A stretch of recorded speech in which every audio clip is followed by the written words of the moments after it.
Hello boys and girls, Matt from Total MTG here and welcome to today's video.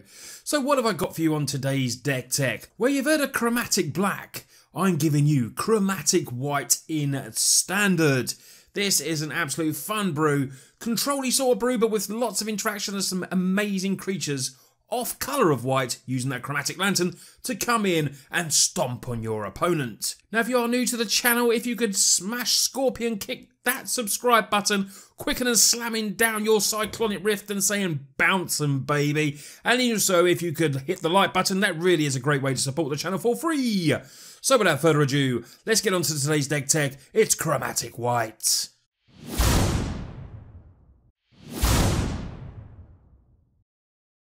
So first of all, we're going to have a look at the namesake of the card, Chromatic Lantern.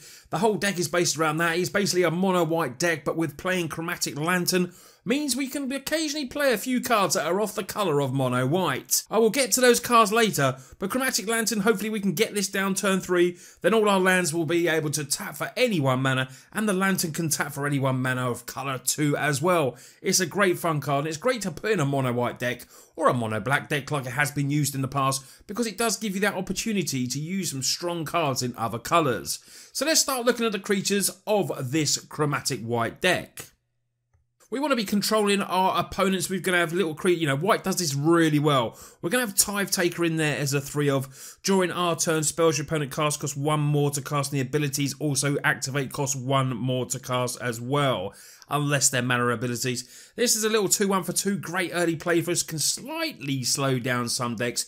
The mana, the mono red decks will kill this straight away, but it does slow them down a tad. If you get 2 Tithe Takers on the field and you're lucky enough to keep them there, the spells cost 2 more. I'm loving that. They will have to kill these and it'll bide you a little time, and decks like the mono red, they won't just be hitting you straight to the dome and getting your life total, down as quick as they can. They will have to get rid of the cards like Tithe Taker because it's really awkward for them to play around. We've also got Teck Honor Guard in there. Creatures entering the battlefield don't cause abilities to trigger, and is a nice blocker. The stats of 1-3 is very, very good, so can trade off with a lot of cards in there. The Pyromancer that can come down for red. It's just a nice blocker with the 3 toughness, really does help for this 2-mana creature. And of course, cards like Chain Whirler coming in, the effects aren't going to trigger off and anything like that. It's such a really, really good card. Playcrafter won't trigger, so it won't make you sacrifice creatures. Teck Honor Guard is in there as a 3-of. Now we're going to get to some slightly bigger creatures. We've got Wing-Cons in here, and the next 3 creatures are some of our Wing-Cons. If we're playing white, we have to play Lyra Dawnbringer because it's absolutely bloody epic. 5/5, flying first strike lifelink, big badass angel, gives other angels +1/1 and lifelink, but we're not too worried about that.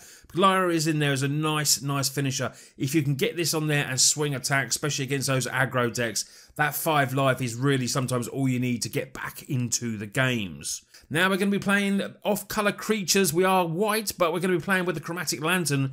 Carnage Tyrant, Trample, Hexproof, can't be countered. This is an absolutely epic addition to play in your Chromatic Lantern decks. When when you look at the creatures, yes, Lyra Dawnbringer is a great creature in the colours of white. This is probably one of the best creatures in green, if not in the format. It's big, it's huge, it's a 7/6, it can't be countered. Has hexproof, is absolutely epic. It will trample over all those tokens and obviously a lot more creatures as well. Can't be targeted being hexproof, another plus ability for this creature. We're going to run this as a 2-of. So our last creature in the board, we run 11 creatures in total. It's big, it's a 9/9, it's the Karma Primal Calamity. 6 red, green and a white. You're going to need your Chromatic Lanterns down to be able to cast this. But what's great about this, not only does it have Vigilance, Reach and Trample, when it ents the battlefield, if you cast it, which we will be doing, untap all the lands you control. So, when you've been building up for this and you've been playing some, we've got Chromatic Lanterns in there. There's also treasure maps in there as well, which potentially sometimes you will use to do this. Because when it comes in, you untap all those lands, which means then you get to shoot off with the abilities that this creature has. 2 and a red, 3 damage to target creature, anytime, as much mana as you got.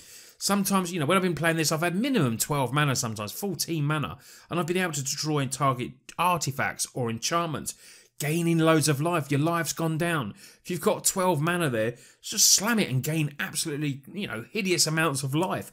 Or you can nearly clear the board by using the Zakama damage of 3 damage to each creature. Zakama is an absolutely epic win con. So let's get to the spells now. We've got 26 spells in total. Aggro is big in the format. Red, mono, white, mono, blue. We've got 4 Revitalize in there. We need some card draw in these colours of mono white. This will draw us a card and gain 3 life as well. Lots of life gain there, and it's really, really helpful and will keep you in games and obviously draw you cards to find what you need. We've got Seal Away as a 2-of. Exile target creature. It's got to be tapped though. Still a great instant flash spell for 2 mana. Absolutely brilliant early removal for us. Then we're going to get onto our artifacts. Like I've said, we've got 4 treasure maps. We've got 4 chromatic lanterns. This will help us. Even if we haven't got a chromatic lantern down, treasure map can help us. It can sacrifice a treasure for any colour mana. So that will always help you in case your chromatic lanterns, you're not finding them, but you've got that big Zakama or Carnage Tyrant in hand. I would suggest trying to sometimes keep them if you can to use them as card drawing spells, because there's nothing better than drawing cards. But if you have to use it to get a Carnage Tyrant down, or maybe your Zakama, get those treasure maps, use them to tap for any colour. If not, just use your chromatic lanterns, and it's a great way to cast cards of off colour in this chromatic white deck. Any creatures that you think would be really good for this deck? Obviously I've got Carnage Tyrants and I've got Zakama. What else do you think would be really good to add in like this chromatic deck? Let me know in the comments, I'd love to hear your thoughts. We have lots more removal as well. We've got 3 Ixalan's Binding. This was just so good. It started off as a 1, I went to 2, went to 3. It's just really, really good. It can really help you against cards like Wildest Reclamation if you manage to get it onto that. Planeswalkers, absolutely epic. They can't recast it to fairies. If you're lucky enough, like I say, that they haven't got those counter spells waiting for you. But if you do get to crack it on one of them, well, sometimes that is just GG's and they will quit.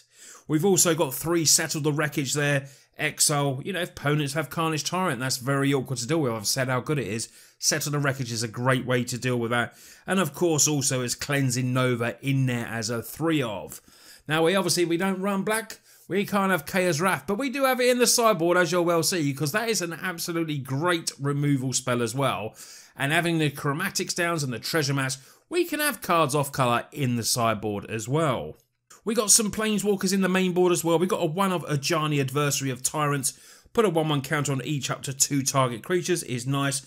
The -2, we can bring back a Tithe Taker, we can bring back a Tecatl if we knight as well. And it's also in there as a slight win con, because the -7, it reminds me of Elspeth, and it's a very nice win con if we can get to there, protecting it with our removal spells, our mass removal, enchantments to get rid of stuff.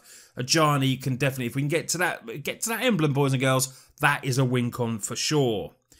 Got Khan of Skin of Urza in there. 2 of you playing artifacts. This is great to have in there because you can make those 0/0 colorless construct creatures and they get +1/1 for each artifact. And when you're running chromatic lanterns and treasure maps, that's just a great separate win con, like I say as well. And the +1 can help us go through our deck. As long as you don't get what happened to me the other day, I did 4 +1s and hit 8 lands. The choice was Plains, Plains, Plains, Plains, Plains, Plains, and Plains, Plains. Funny enough, my opponent gave me a Plains every single time. So the land base is very, very simple. We've got 1 Archer Veraska and 22 Plains. 23 lands in total. Has been absolutely perfect for this deck, even though it's like a sort of control. Well, it is a control deck, Chromatic White, but I haven't needed any more lands. We've got the treasure tokens. We've got Chromatic Lanterns, so I've kept an extra spell in there to get to the 23 lands, and it's been working absolutely perfectly. So before I get to the sideboard, let's have a little talk about Chromatic White and what your plan is. You want to get your Chromatic Lantern, go through your cards as quickly as you can to get this down. Don't be scared to put in multiples down. Yes, the Deputy is a thing and it will sometimes come and take it away, but you can deal with them. You've got cards to deal with them. They might attack, you can see the way of it. You've also got Ixalan's Binding and other stuff to get rid of it, Cleansing Nova so you can get them back. But that is the way, you want to stay alive early. You've got Revitalize to gain your life. We've got a bit of life gain in here. Treasure maps as well to go through. We've got lots of card draw. We've got creatures that are, really awkward for our opponents to go around. Tithe Taker, Tecatl, Big Lyra, and then we've got Big Carnage and Big Zakama to come down. These dinos to come down and actually win the game for us in a white deck. Absolutely hilarious. And then we've got a couple of nice Planeswalkers. The Johnny was a lot better than I thought it was going to be. And Khan is just brilliant when you're playing loads of artifacts. All in all, you want to play this like a control deck. Bide your time a little bit. Play your early creatures, you know, make things awkward for your opponent. Your Tecattles, your Tithe Takers. And then you're setting yourself up late game, going through your cards to get to those big game winners. And they are really, really strong. And if you get to that late game, you are going to be very hard to beat with this deck. So let's get to the sideboard now. 15 cards, of course. We've got quite a few one-offs in this sideboard as well. But we're starting off with 3 Remorseful Cleric. Sacrifice Remorseful Cleric, exile card from target player's graveyard. It's going to help you against all those Gargari, Fine Broker decks and stuff like that. They're really hard to deal with because they're coming back and forward from the graveyard. Remorseful Cleric is a great way to target them. We've got some creatures in there as well. Some bigger white creatures that can come into the deck. Angel of Grace is nice.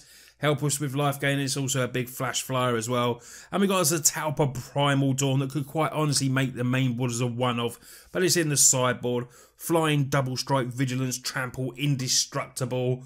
That is just a pain to deal with. And well, of course it's going to win you some games.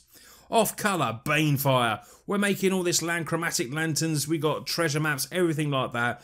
Smack them with a big Banefire when you're playing against control. Tapping for that 1 red mana. They will not expect Banefire. It'd be absolutely a great way to win. Maybe you've been chipping away with your constructs and everything like that. Few little attacks. You can't finish your opponent off, but then Banefire does the job for you. Absolutely brilliant. Sanguine Sacrament is there as a one-of as well. Gain twice X life and then put it straight back into your library on the bottom. This is nice because, like I said, even though we've got 23 lands, we do seem to get a lot of lands because we're biding our time. And cards like this can swing it back into your favour. And then you get to play your big creatures and just win the game from there. There's also an extra Seal Away in there. And we've got 2 Sorceress Spyglass, you know, naming to Fairy. That's what you want to do. A citywide bust. Because the toughness of 4 or greater, you know, our stuff is big and later. But this will destroy. We can have our Tithe Takers down to Cattles. They will escape the citywide bust.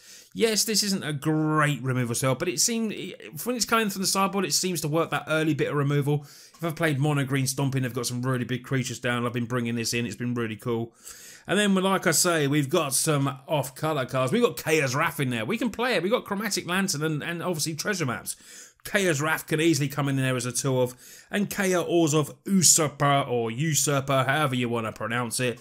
Brilliant card. I've always liked this from the start, and people are just starting after the Pro Tour this weekend. They're just seeing that it can do a little bit of work, and it really, really can. The Exile up to 2 target cards from a single graveyard is really good, gaining a bit of life. And the Exile target non-land permanent, you can get that Curious Obsession off the blue players. Really cool. Stop their card draw. KR is great for that. So all in all, that's the sideboard. You know, it's a bit of a toolbox sideboard. I really do like it. Any ideas, just chuck them in the comments. I'm always open to that. You boys and girls know that. So that's today's deck tech, and I will be putting out some gameplay for it, hopefully this week or the next week after. Chromatic White. It's, you know, we've seen Chromatic Black. Here's my version of Chromatic White. I think it's a really fun deck, and I've been getting some really fun wins with it. And that's what this deck is all about. While it is a strong, strong deck, I have fun when I play this deck. It's absolutely brilliant fun to play. Nothing better than putting a Zakama down on a mono white deck and then just smashing everything and killing enchantments and killing creatures all in the same turn. Absolutely brilliant. So let me know what you think of the deck. I would love to hear. Please, if you could smash the subscribe button like I say, and if you could hit the like button, that really does help, and sharing the video, of course. The next video of the week will be on Sunday, so I will see you all on the next video.